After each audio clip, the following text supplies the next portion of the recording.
Ating huling balita, patuloy pa rin ang pagpapaabot ng tulong ng ating pambansang pulisya sa ating mga kababayan. Isang enhanced community immersion program ng mga pulis na sumasailalim sa Public Safety Junior Leadership Course ang isinagawa sa mga residente ng Zamboanga City. Pacho Woman Melanie Mapa sa balita. Nagsagawa ng Enhanced Community Immersion Program ang mga miyembro ng Public Safety Junior Leadership Course Class Alpha Batch 2023-02 Sulabkali sa Barangay Manikahan, Zamboanga City. Naging matagumpay ang nasabing aktibidad sa tulong ng Force Multipliers, Barangay Peacekeeping Action Teams at mga opisyales ng nasabing barangay sa pangunguna ni Police Colonel Rodrigo B. Soriano, Chief Training Center 9. Narito ang panayam mula sa Chief Tanod ng Barangay Manikahan, Sir Noel Agent Santos. Gagawa namin ganitong ng training para magamit namin kung sino mang masamang tao dito o ano ba para maprotektahan namin yung barangay namin.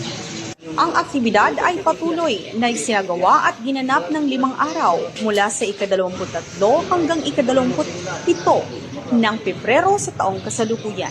Naibahagi sa nasabing aktibidad ang handcuffing at arresting techniques, hand-to-baton techniques, and basic usage of whistles, hand combat self-defense technique at basic life support or first aid. Narito ang ating panayam mula sa isang estudyante ng PSJLC Class Alpha Batch 2023-02 Sulabkalis na si Police Staff Sergeant Henry Philip B. Alemania. Muna ako po ay si Police Staff Sergeant Henry Philip Alemania. Currently po nag-under po kami ng Junior Leadership Course sa RTC 9. Ngayon po, ang activity po namin is Enhanced Community Immersion Program. So, ang activity na ito ay tungkol po ito sa i-enhance natin yung skills, yung mga force multiplier natin tulad ng BPADS at saka ng TANODS. Nung first activity po namin dito is ginanap last Friday. So, tinuruan po natin yung force multiplier natin kung paano mag-conduct ng handcuffing at saka tinuruan natin sila yung regarding about sa basic life support. So, tinuruan natin sila paano mag-handle ng mga patient, example tulad ng mga nagkabanggaan dito sa daan. Alam nila paano respond sa ganitong emergency situation.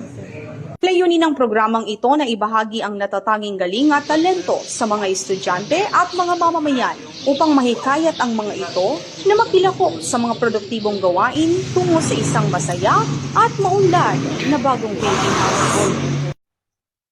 Mula dito sa Zamboanga Peninsula, nagbabalita. Ako ang inyong PNN correspondent, Patrolwoman Melanie Mapa, alagad ng batas, tagataguyod ng balita. Police. Maraming salamat Pacho Woman Mapa at yan po